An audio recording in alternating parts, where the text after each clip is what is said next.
Hello, everyone. Welcome back to the Chainsaw Slaughter, and we are in on the last Wrecker's Yard game of the day before we move on to Dead Dog Saloon games. We have another Hunter set, 2 in a row. I'm joined here by I Am Robot for this Vicinal versus Dead Future game with Dead Future on the killer first. How are you doing today, Robot? I'm chilling, Autumn. Appreciate the intro. Very excited to be here. It seems like it's Wrecker's Yard galore today, but Huntress games can be exciting depending on how the Huntress plays. We'll see if we see Dino here with the first chase and a quick tag. What I was gonna say was we'll see if Dino plays here with some good snipes. Ooh, excellent like, two-tap there. Yeah, what a way to start the game, too. And with the agitation, can go for an excellent hook play here. First down on the vamp and hooking into the choke point, too. We're probably going to be seeing a very campy playstyle from this point on. But yeah, we'll have to see how Dino wants to play this from here on out. Yeah, Dino, we've seen Dino here a few times, and he's always shown a very good player game sense as killer, and even as survivor as well. But I'm very excited to see Dino here and see what else he can cook up here. He's finding these scratch marks pretty fast and deciding to stray away from the hook quite a ways, and that has allowed, I think that's Bronzy over here, is that Ace? To breeder up this pallet and just gonna see how long he can stand. But wow, Dino is on fire right now. He's missed just a handful of hatchets, but gets the two-tap very fast. Yeah, catching that rotation out for the pull is going to put these survivors on Vicinal side in a very rough position. Green now having to rotate off of his gen for pull, lighting off this window, going for the pull. It's not going to be a trade, but it is a very bad situation to be in. This could be a potential two-tap on the tunnel out, and maybe even a tag onto Gree, although it looks like Vamp kind of disappearing, not able to get the tag over the tile here. Really trying for that, but I think that greed might have been the downfall here for Dino, not being able to get this tunnel out quite as fast as he should have been able to. Now out of hatchets, he has to reload, and now Vamp gets a whole map's worth of distance here and can just try to prevent this tunnel out for as long as possible. We'll probably be seeing one generator finish here as we see Bronzy now getting picked up. We see 2 injured survivors, Dino dropping his tunnel out, just playing for these injured survivors. Honestly, I do agree with this call. Like you mentioned, Dino's game sense, pretty solid, and I think he's showcasing that right now, deciding right now is not when I want to tunnel. You know, some teams get very much focused on if you get to the 3v1, you win the game. If you get to the 3v1, you can slug and you can get that 4K. But Dino realizing that there is a time and a place, and every so often that is not always the best call. Now zoning survivor back off into the corner and just wants to play off this hook position and play off his gen setup. Yeah, Dino still has 2 people injured and has 1 survivor here on the bottom side of the map, and I'm not sure, you know, with how he played earlier with when he had 2 survivors, 1 down, 1 injured, or 2 injured really. I think with those hatches, like you said, Autumn, if he had been a little bit more patient, I think he would have had still a lot of pressure on these survivors. But Gree Zero was able to take off the pressure by doing a good chase and able to take the hit for V. So the survivors are kind of recovering, but Dino also still has eyes on a lot of survivors at the same time, which is a little surprising, to be honest, because I think that with 3 survivors still around, Vicinal can put even more pressure on Dino. Yeah, and as we say that though, Dino does manage to get this basement hook.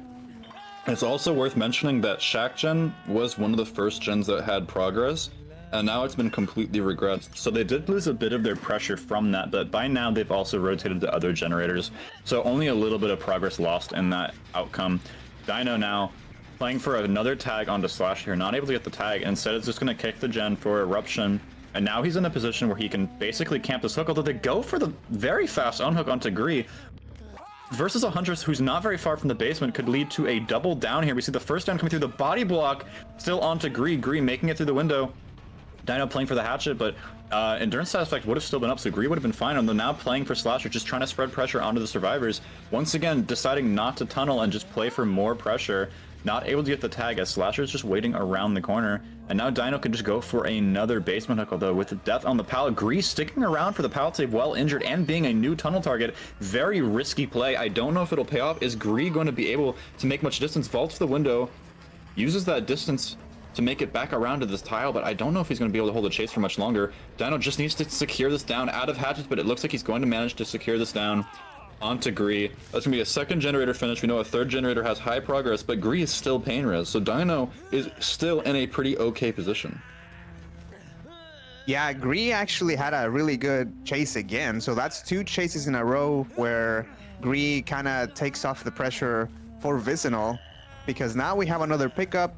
Another generator was completed, and no pain risk here. I think Dino was just going for the hook position, I guess. And well, I think that's going to give a little bit of time for Vicinal to recover. V is still injured, but my assumption here is that they're gonna start taking it slow a little bit. Now, Dino has Eruption in his back pocket, and as you can see from here, he's just looking around to see what his gen situation is, and it's kind of a tight, you know, of course it's Wrecker's Yard, so it's always difficult for survivors to kind of spread the gens here sometimes, especially if the, oh wow, that's a good snipe by Dino, and a trade. Wow, and you hear the thunder in the distance where Eruption has triggered as well. So a lot of gen regression events on that generator, and a down, but another generator completed. So what I was just gonna say is that Dino has just a really good setup here where Shack generator is still up. So that middle gen is crucial to keep up. Yeah, he has his choke gen, he has this gen right next to it, and the Shack gen. These are not easy gens to work. Especially since they're all on one side of the map, and Dino finally getting a kill, getting the painters off the kill too. And if he can prevent that hill gen from popping, we're looking at a territory of 4K1, maybe 4K2 if we see another couple mistakes from the survivors, but Dino is in a pretty good spot for a 4K regardless of gens remaining. Getting a hook on top of their most progressed generator as well, gonna put a lot of pressure on these survivors. They are both healthy, but now they're in a really rough spot where they have to rotate for pull versus the Huntress, and we know Huntress is very good at preventing unhooks, so with this gen being kicked, most progress right next to the hook, and with all of these gens in the area of the hook, Dino can pressure these very easily and try to force bad rotations from these survivors, as this is a corner hook. Yeah, and that hill is also, oh wow, that's a good stun here by V. I was gonna say that hill, like those hills in the middle of the map are really good for any Huntress gameplay. Oh wow, look at, Predicting the flare, Dino wow. yeah, it's Dino is on fire with these hits, so that's exciting to see. That's what I was expecting. Wow, and another one. So that's what I was hoping to see with the Huntress gameplay here. And now only Bronzy is available to try to even get an unhook or even a pickup for V, so this is going to be difficult for Vicinal to recover from. Yeah, it's all left to Bronzy. Bronzy just needs to figure out his game plan here. Probably gonna try to swing around and pick up Vamp in the corner if he can, as getting this unhook seems impossible now. I think Dino just gonna secure the second stage on Slasher and then go look for Bronzy, just making sure that he gets a little bit more assurance that he'll get a tunnel out in case things go wrong. But it looks like Bronzy was over here maybe working the gens in this area, but he's not gonna make it very far. Ocap giving that fast recovery speed, Bronzy making it back around to this tile. Dino trying to predict the flare, no flare coming out. Bronzy just holding this angle, going around as tightly as possible, and it's all going to come down to this 50-50. Can Bronzy do anything? But it looks like he's just going to vault the pallet, and that's going to be the down onto Bronzy. That's going to be the 4K2 for Dino Melon for Dead Future. This is a result that we saw Nervo from Silence get in the last game, and as we saw, it put a lot of pressure on the second Huntress player, as survivors are in a very good spot to just pop 4 generators, since you're not really able to hold the 3-gen like you want to with Huntress. So we're going to have to see what these survivors can, or sorry, what the killer can do, because they are definitely going to have a bit of an uphill battle here. Dino just absolutely dominant performance here, getting as many nets as possible, though that being said, he's still looking for the last survivor, and regardless of whether this survivor bleeds out or escapes, it still will put them in a good spot to just have to pop 4 gens for their win con. But in the case of a tie, that could mean the difference, so you still want to find the survivor. You don't want to let them get away. Yeah, and I think Dino is just trying to see if he's able to find Vamp. I wonder, you know, honestly, I have no clue where he could be. And one thing that I wanted to point out here is that, you know, we saw that the survivors of Vicinal had a lot of pressure on the kind of the middle of the map gens, which were Shack and by Hill. Oh, here's Fam. And you know, I'm always hesitant to do or to work on the Shack gen. You let me know what you think, Autumn. But you know, if you're able to double it and be able to get it done, depending on where your teammates die, you know, if they die on the top or the bottom of the map, on the top and bottom extremes of the map, then it kind of works out. But since Records is so small, I think that was kind of the demise of Vicinal here. Yeah, they lost a lot of gen pressure just trying to work that Shack gen. It can very much lead to the demise if you don't get that gen pops at the right time and you leave it, and now you have to worry about an essential gen, and if you put progress into it and lose all your progress off it, all that time waste, that gen does mean a lot for a lot of different reasons. But regardless of how everything went here, that was a 4K2 for Dino, for Dead Future, so now we have to see if a result like that can be had on the other side of things from Vicinal's killer. So we will see you guys all soon for the second match here. Stay tuned. Hello everyone, and welcome back to this Grindhouse Slaughter matchup between Dead Future and Vicinal. We have Vicinal now playing killer, as we saw a few moments ago, Dino playing killer for Dead Future, getting a 4K2. And Gree able to get a quick find here on Jinxie. So Autumn, I'm casting alongside Autumn here. My name is Robot. Autumn, do you think we're going to see the same level of intensity as we saw from the previous match from Dino? I think it's definitely possible. I don't want to count anyone out yet. And with this first tag coming in so quickly, if Gree can convert this into a fast first chase, then we honestly could see a match result here. You know, as I mentioned in the last set between Silence and Elevate, Huntress doesn't often get results like 4K2, but things do happen, and it seems like Gree might actually be able to get this down somewhat quickly as well. Jinxie doing a good job wasting a bit more time, especially considering he was in a very bad spot from the start. But Gree gonna be getting that first down, no pallet save coming in, and now I think Gree is gonna just go for that early basement hook, which is exactly what you want on Huntress Records. This basement hook is so crucial, and it's the primary reason you see agitation run so much on this killer, because getting a basement hook as Huntress means that people have to rotate for, if they do rotate for the unhook, they're risking getting double slugged, giving a lot of injuries, getting the hook late, things like that. It just puts survivors in a very bad position. So Gree has a very strong start here, can pressure these gens. If he can force survivors to go for the unhook, then he can go for a fast tunnel out as well out of the basement.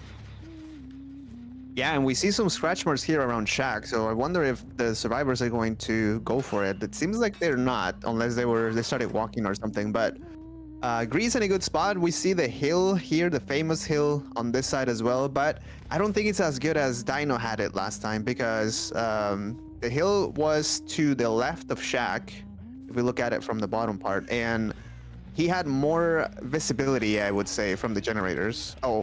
For the generators, and as we say that, Dead Future is able to complete 2 generators already. So one more gen, and the Tycoon is going to be met. And that is one advantage that I see here, Autumn, that we have no progress on, or even attempting, or the survivors of Dead Future are not even attempting to work on the Shack gen from the beginning, and they've completed 2 generators. Now Jinxie has been saved, and there's no trade because Gree had to come all the way to the top side to try to pressure some of the progress that Dead Future has. And now they only have to complete 2 more gens to get the win con. So, and you know, Gree's entertained here on the top side of the map with 2 generators on the bottom side at least for Dead Future to work on. Wow, that was a good snipe though. So we'll see what Gree decides to do here. Good snipe from around the tires here. He does have the tunnel out on Jinxie whenever he wants to go back for that. And hook onto Fancy here as he's making his way over to this side of the map, trying to see if he can spot out Jinxie. Needs to get that tunnel out, honestly, if he wants to match this win con. So looking around, gonna be going for a snipe. Doesn't even hit Jinxie quite yet though, and Jinxie has so much distance that Gree has to drop him, and losing his tunnel out here, that could be the end for him, as not getting that tunnel out is going to very much hurt him, as he's going to have to deal with 4 survivors for the rest of this game. And with them only needing to pop 2 more generators, very doable when you've got more survivors up. Yeah, and this tile is always difficult for Huntresses to deal with. The long side is tricky, and depending on how you run it, which I think, you know, it's this is just my opinion, right? Like running it from the opposite side, like Gree was doing it, is usually better because then you're able to get at least try to get a hatchet across the long side. But you know, that's just me. That's how I like to play that. But you know, Gree still able to get Fancy to second stage, so no rescue coming. But you know, Dino deciding to progress the Shack generator. Now, one thing I wanted to point out is that Gree decided to go with Brutal, and Dino had Eruption. So no gen regression to help Gree here. No additional gen regression other than Dry Kicks, and of course Pain Risk for Gree here to try to delay some of the progress here. But you know, it's Fancy still on the hook. I don't see survivors going for the save, but let's just remember that 2 more gens get the win con, and now 1 more generator will get the win con. So I think that feature is going for that. I think that feature understand that Fancy dying and then leaving the team with only 3 survivors might be more important. You know, is something that they can work with just to get one more generator. But the save does come through, so you know, it's gonna be tough here for Gree to recover. Yeah, he tried to go for a new, and that's gonna be the win con for Dead Future there. He tried to go for a secondary tunnel when he didn't decide to tunnel out Jinxie on Fancy, but he ended up just camping out for almost the full 70 seconds, which just gave him so much gen pressure. Now he's in a spot where or he was put into a spot where there was gen progress on 2 sides and he couldn't pressure both of them, and he had no kill, so there was no survivor out of the game, and now he had to deal with 4 survivors, and now he's just playing for best result possible. Both sides are at this point, and out of hatchets now, still 4 survivors alive. He does have a bit of a gen setup here. He does have a 3 gen, but with that gen in the edge map having so much progress, and like you said, he's not running that eruption, he's running brutal instead. No more regression unless he gets a hook with Pain Res, means that he's gonna struggle to find a chase that he can actually commit to unless the survivor is caught out of position. Yeah, and like you mentioned, the 3 gen is good, even with the hill as well here, but there's still a few structures that he wouldn't be able to just snipe survivors from that hill, and that we get the hill, the heal as well. So now all survivors, well, I guess Finesse is going down quickly, and the pickup is fast as well, not allowing for Finesse to reach the pallet. But like you said, you know, Jinxie, which was the tunnel out, you know, Jinxie was always smart, you know, playing, we gotta give Jinxie a little bit of credit as well, able to work on one of the farthest gens, and then giving himself a lot of time to run before Gree would come along. And the unhook comes pretty fast here from Dino, and although Gree gets the hit on Finesse, is not going to decide to continue the chase, understanding that that feature has a lot of pressure on the generators on the top side here. Good hit though by with that hatchet. Yeah, that's going to be the tag onto Fancy, and we saw the fast unhook come in because they were trying to draw attention away from the generators, trying to force him to come back to hook and chase his only injured survivor. Now he's just chasing Fancy, but again, they have 2 gens with high progress and with no eruption in play. Any chase he commits to here is probably going to mean going into the end game, and he's got to realize that at this point and just needs to commit for anything. But unfortunately, he's chasing the adrenaline player, so he doesn't even get the down off of committing for that chase, has no hatchets in hand. 4 healthy survivors in the end game with no hatchets, no end game perks. I wouldn't be surprised if all 4 of them get out at this point. Yeah, my heart dropped there for Gree when I saw Fancy just sprinting away from the rock. Unfortunately, you know, those types of plays when survivors do it, it's always gut wrenching for killers. But you know, that feature play very efficiently. Gree giving them the nodders. We gotta credit what credit is due. It was very well played by their future on both sides, and yeah, they're gonna take the win. Yeah, very, very well played. And in the end, it's going to be Dead Future on top. But that was our last game on Wrecker's Yard. Now doing a bit of a scene shift, we're going to be moving on to the Dead Dog Saloon in just a little bit, so stay tuned for more of the Chainsaw Slaughter.